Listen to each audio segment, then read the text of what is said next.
सावधान। एक साथ भीम पावन वंदना शुरू करेंगे। शुरू कर।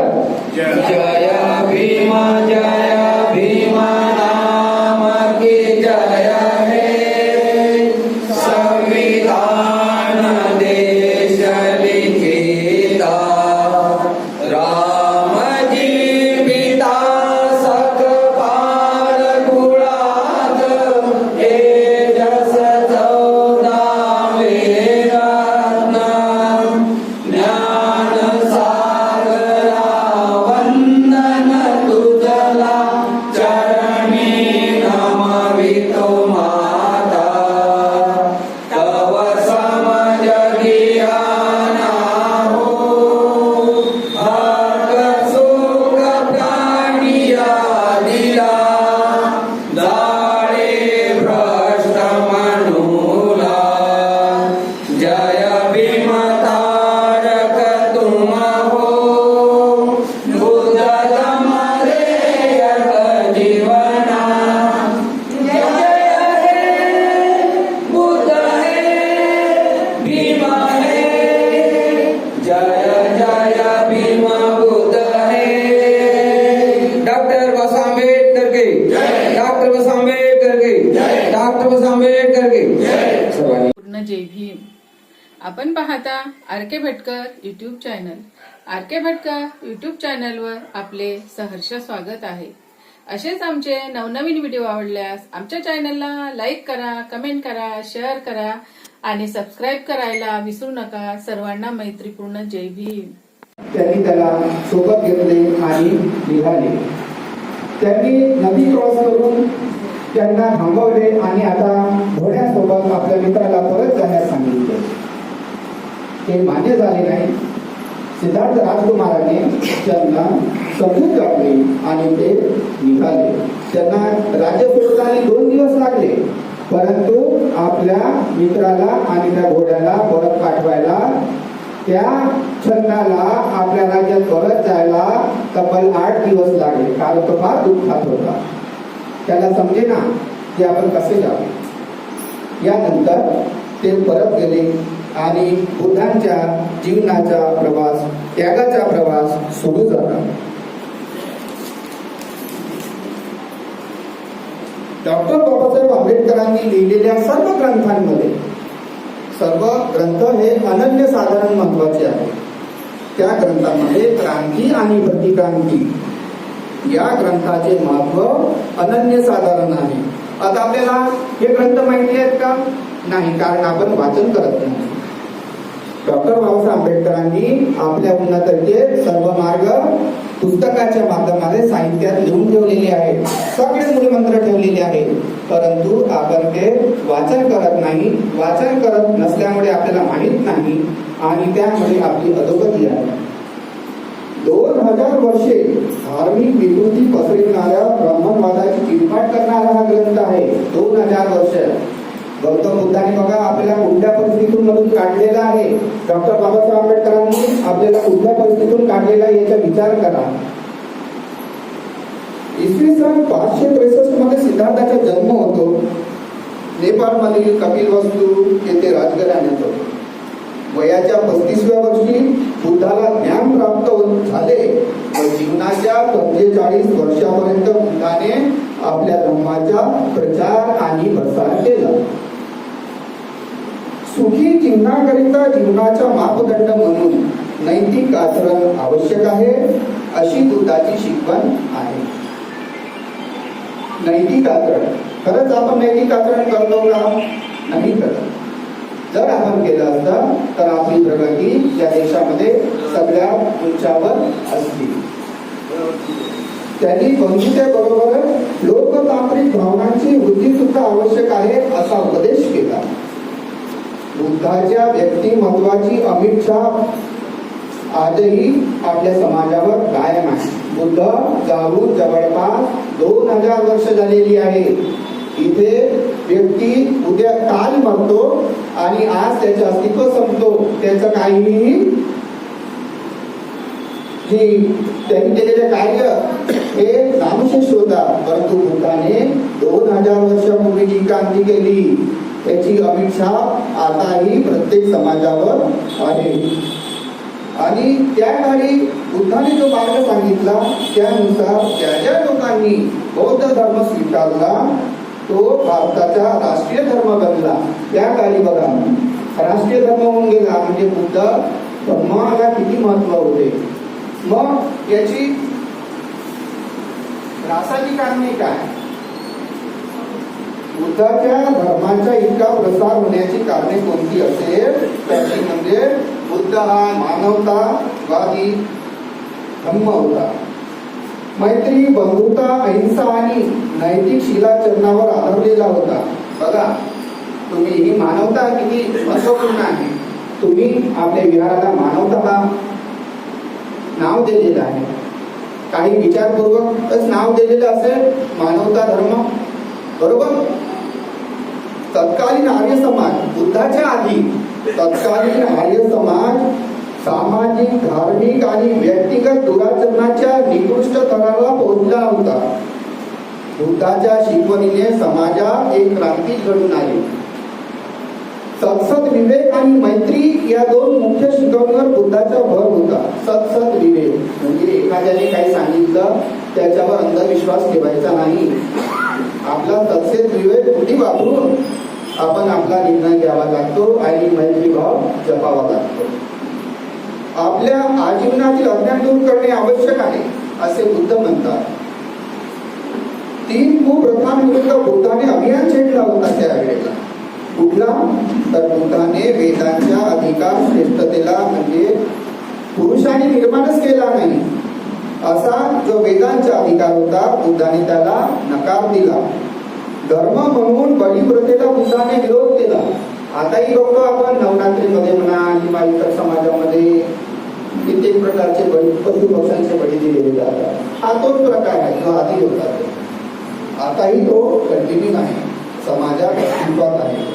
आणि बुद्धांनी जाती प्रथेला, वर्णव्यवस्थेला प्रखर विरोध केला. त्या काळी बघा वर्णव्यवस्था होती, आताही आहे. प्राचीन भारताच्या इतिहासावर प्रकाश टाकणारा हा ग्रंथ आहे. प्राचीन भारताच्या इतिहासाचे खरे स्वरूप नष्ट करून ब्राह्मणवादी लेखकांनी पौराणिक आख्यान बनविले. रामायण, महाभारत हे सगळे काल्पनिक पात्र आहेत. आपण रामायण महाभारताचे जे कॅरेक्टर असतात त्याप्रमाणे आपली समजूत झालेली आहे हे खरे देव आहेत. पण हे अस्तित्वात आहेत का? नाही. देव, देवी, देवता असं काहीही नाही. देव या शब्दाचा खरा अर्थ सामान्य माणूस, सातील विशेष व्यक्ती. विशेष व्यक्ती आताही विशेष व्यक्ती आहेत आपल्यामध्ये जे अभ्यास करतात, वाचन करतात. ते इतरांपेक्षा काहीतरी वेगळे असतात. ते समाजात आपले स्थान निर्माण करतात, समाजाला योग्य मार्गदर्शन देतात. ते विशेष व्यक्ती म्हणजे देव. पण या ब्राह्मणवाद्यांनी त्या देवांना नाव चेंज करून एक देवीचे स्वरूप आणले. नाग समूहातील लोकांना यात साप म्हणून दर्शवले. हे बघा नाग, नाग म्हणून साप. आताही आपण तो शब्द प्रचलित आहे. नाग, साप दिसल्याने लोक मारतात त्याला. पण भारतीय बौद्धशाच्या मदतीने ब्राह्मणी साहित्याचे भारतीय इतिहासावरील आवड दूर केला ते पर्याय नाही. म्हणून आपण साहित्याचे डॉक्टर बाबासाहेब आंबेडकरांनी लिहिलेल्या साहित्याचे वाचन केले पाहिजे. या प्रशासनाने आतापर्यंत भारतातील डॉक्टर बाबासाहेब आंबेडकरांनी लिहिलेले सगळे ग्रंथ फार उशिरा प्रकाशित केले. कारण जर हे प्रकाशित केले असते तर यांची लोक म्हणजे आपले समाजातील लोक ती वाचन केले असतील.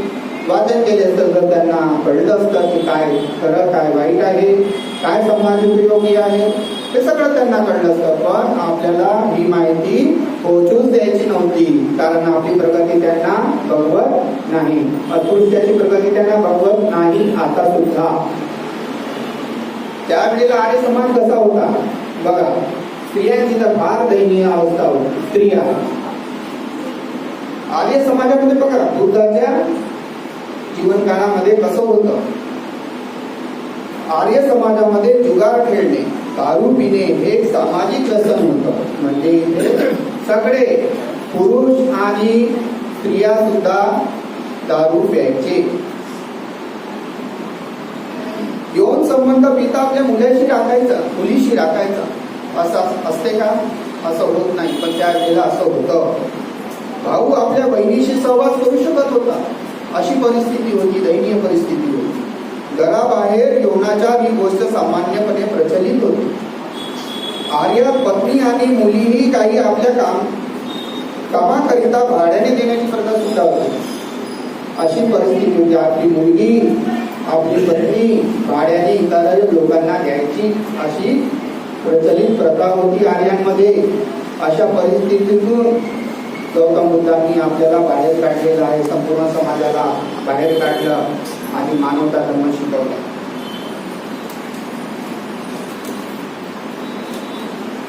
आता बौद्ध धर्माची अवनती कशी झाली? त्या काळात अवनती म्हणजे ऱ्हास कसा झाला? बौद्ध धर्म इथून संपला कसा? भारतात मुस्लिमांचे आक्रमण आणि ब्राह्मणवाद या कारणामुळे बौद्ध धर्माची अवनती झाली. भारतावर कित्येक लोकांनी राज्य केले बाहेरून येऊन, त्यामध्ये मुस्लिम होते. परंतु ब्राह्मण लोक इतके हुशार होते की जरी मुस्लिम लोक इथे आपल्यावर आक्रमण करून भारत राज्यावर त्यांनी अधिसत्ता गाजवली, तरी सुद्धा ब्राह्मण टिकून राहिले. ब्राह्मणवाद टिकून राहिला कारण त्यांना राजाश्रय मिळाला होता. त्या काळी ब्राह्मण इतके हुशार होते आणि आताही आहे. परंतु ही बाब बौद्ध धर्माशी लागू नाही झाली. बौद्ध धर्माला कसलाच राजाश्रय मिळाला नाही. राजा मिहिरपूर, राजा शशांक व राजा पुष्यमित्र यांनी बौद्ध धर्माचा नाश केला. बघा, म्हणून आपलं वाचन फार आवश्यक आहे. पुष्यमित्रानंतर ब्राह्मणी साहित्यामध्ये त्याची निर्मिती करून भगवद्गीता, रामायण, महाभारत, वेदांत, पुराण हा सगळा साहित्याचा समावेश केला, जाणून बुजून केला. देवी देवता पुराण, आख्यायिका, 18 पुराण या सगळ्या गोष्टी त्यांनी निर्मिती करून अस्सल बौद्ध धर्माचा राज केला. दक्षिण भारतात सर्व राज्ये ब्राह्मण धर्माची समर्थक होती. हिंदू धर्माला राजाश्रय मिळाला, परंतु बौद्ध धर्माला मात्र कुणाचाही आश्रय मिळू शकला नाही. म्हणून बौद्ध धर्म भारतात मुक्तपाय झाला व मुस्लिम आक्रमणाच्या ज्वालांत जळून नष्ट झाला. हिंदी भाषेत महाविद्यालयाला विहार म्हणतात. आता आपण प्रत्येक विहारात जात असतो. त्या काळी विहार हे काय होतं?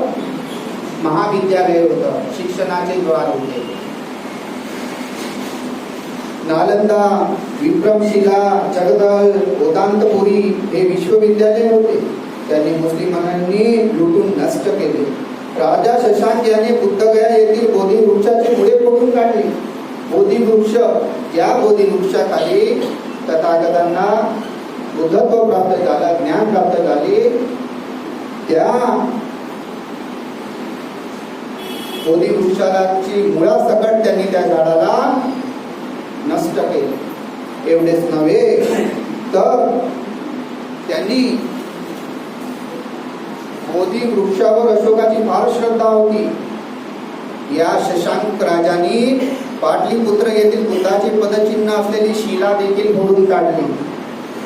आपण बघतो ना हिंदू पद्धतीमध्ये रामायणाचे जे पदचिन्ह आहेत म्हणतात, त्या प्रकारे त्या काळी बुद्धांचे जे पदचिन्हाचे जे शिलालेख होता, शिला म्हणजे अशी चौकट असते आणि त्या चौकटीमध्ये बुद्धांच्या पायाचे जे प्रतिरूप होतं त्या शिलाला सुद्धा त्यांनी तोडून टाकले. आपण हे आताही बघतो ना इतर राज्यांमध्ये डॉक्टर बाबासाहेब आंबेडकरांची मूर्तीचे विटंबन होते, त्याला काळीशाही लावतात किंवा इतर सामाजिक तत्व मधील लोक त्याची विटंबना करतात. त्यामुळे अशा जे भिक्षू होते, भिक्षू हे आपल्या बौद्ध धर्माचे फार महत्वाचा घटक आहे. यामुळेच आपला बौद्ध धर्म टिकून आहे. आणि भीतीपोटी या भिक्षूंनी त्याच्या हितासंहार करण्यात आला भिक्षूंचा, की एका राजाने तर असे सांगितले की जो कोणी एका भिक्षूचे शिर घेऊन येईल मी त्याला 100 सोन्याच्या मुद्रा देईल. आणि या लोकाबाई लोकांनी संपूर्ण भारतातील भिक्षुकांना नष्ट केले. एकही भिक्षू उरला नाही, ते सगळे इथून भारताबाहेर निघाले.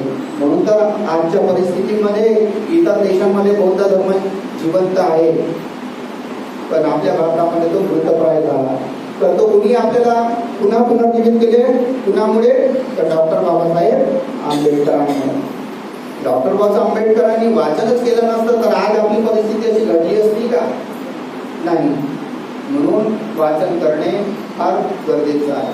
म्हणून तर दर रविवारी तरी आपण आपल्या पाल्यांना, आपल्या छोट्या मुलाबाळांना आपल्या विहारांमध्ये, म्हणजे या हे जे विद्यालय आहे, आपण सांगितलं ना, आपण कुठून आणलेलं आहे का? हे डॉक्टर बाबासाहेबांनी लिहिलेल्या क्रांती आणि प्रतिक्रांती या ग्रंथामधून हा मजकूर आणलेला आहे. हे आपला समाज कसा असायला पाहिजे. दर रविवारी बुद्ध विहारात गेलाच पाहिजे, त्यांनी बुद्धाची तत्वे शील अंगीकारलंच पाहिजे, तरच तो एक नैतिक आचरण म्हणून आपल्या समाजाचं प्रतीक निर्माण करू शकतो आणि आपला समाज घडवू शकतो. डॉक्टर बाबासाहेब आंबेडकरांनी मागील 2000 वर्षांची आपली सामाजिक, आर्थिक आणि राजकीय गुलामीला तोडून आपला उद्धार केला. हे खरे आहे, बरोबर? डॉक्टर बाबासाहेब आंबेडकरांनी मागील 2000 वर्षांची आपली सामाजिक, आर्थिक आणि राजकीय गुलामीला तोडून आपला उद्धार केला. आपल्याला माणूस म्हणून जगण्याचा हक्क मिळवून दिला. म्हणून आपण सगळे जागरूक असायला हवे. आजची परिस्थिती किती वाईट आहे. आपण आपल्या झोपेत असलेल्या समाजाला शिक्षित, संघटित करून संघर्षमय करण्याच्या जो आंबेडकरांनी जे स्वप्न होते ते पूर्ण केलेच पाहिजे. म्हणून आपल्या समाजामध्ये संघटित होऊन संघर्ष करायलाच पाहिजे.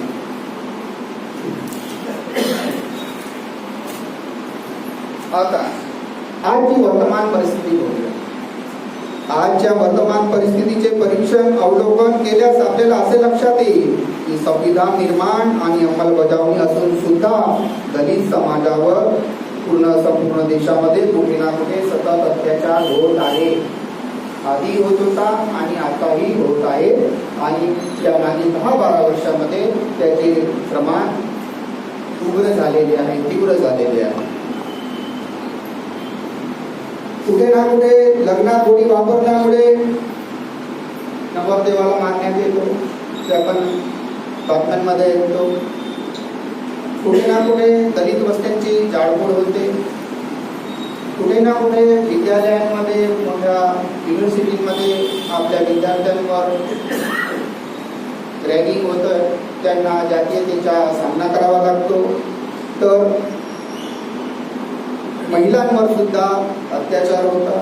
आताचे जस्ट निकाल आलेला आहे बिहारमधील घटनेमध्ये. त्या मुलगी फोटो काढायला गेली होती, ती 2008ची घटना आहे बघा. 2008 मध्ये मुलगी आपल्या पित्यासोबत फोटो काढायला गेली होती. त्या फोटोग्राफरनी त्या पित्याला बाहेर बसवले आणि तो तिचा फोटो काढायला गेला, परंतु त्याने त्याचा गैरवापर केला, तिचा विनयभंग केला. त्यानंतर पोलीस अरेस्ट झाली. त्यानंतर तो खटला न्यायालयामध्ये गेला, परंतु न्यायालयाने असा निकाल दिला की उच्च जातीच्या व्यक्ती खालच्या जातीच्या लोकांवर अत्याचार करू शकत नाही. पण आपला 2000चा इतिहास काय सांगतो की हे वास्तविक आहे. उच्च जातीचे लोक निम्न जातीच्या लोकांचे नेहमी शोषण करीत असतात. म्हणून आपण जागरूक असायला पाहिजे. आताच्या सध्याच्या परिस्थितीमध्ये खाजगी शिक्षण देणाऱ्या सगळ्या संस्था या प्रायव्हेट आहेत.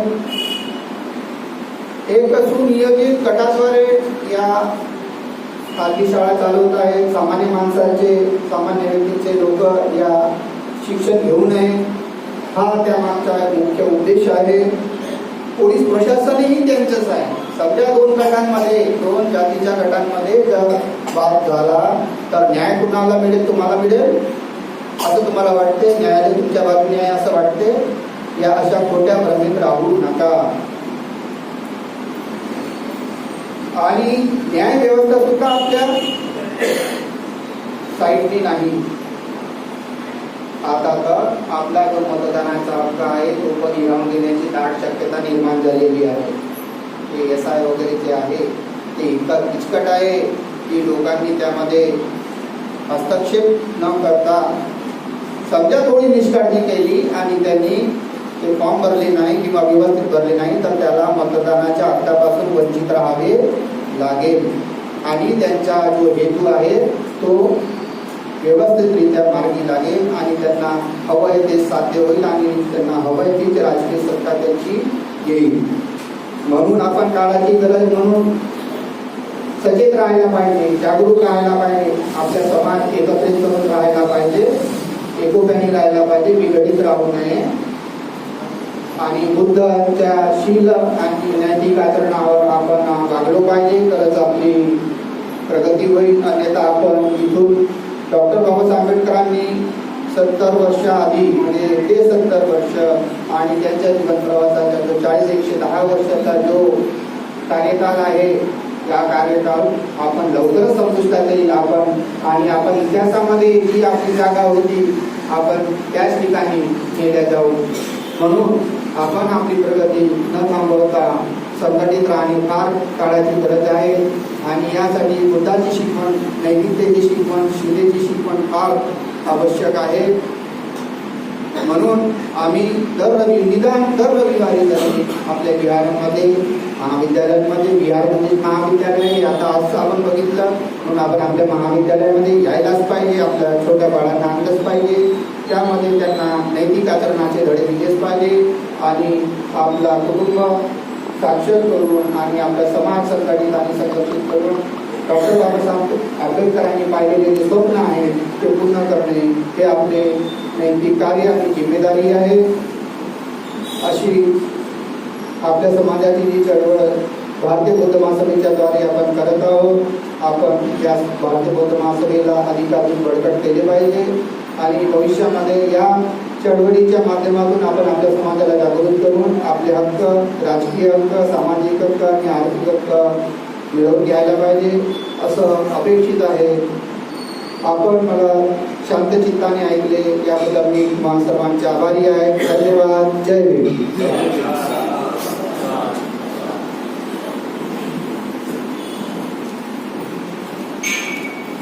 धन्यवाद. आपण त्या ठिकाणी आपलं धन्यवाद त्या ठिकाणी सादर केलं. आपण एकतरी दिवस म्हणजे रविवारी सर्व आपल्या कुटुंबासह येणारामध्ये आपण आलंच पाहिजे आणि आपली वृद्धवंदना त्या ठिकाणी विचारवेळी सगळ्या गोष्टी होतात म्हणून आपण एकतरी दिवस आपण ह्या विहारामध्ये आलं पाहिजे. त्यानंतर आपले समारोपी मार्गदर्शन आदरणीय डॉक्टर सर त्यांची विनंती.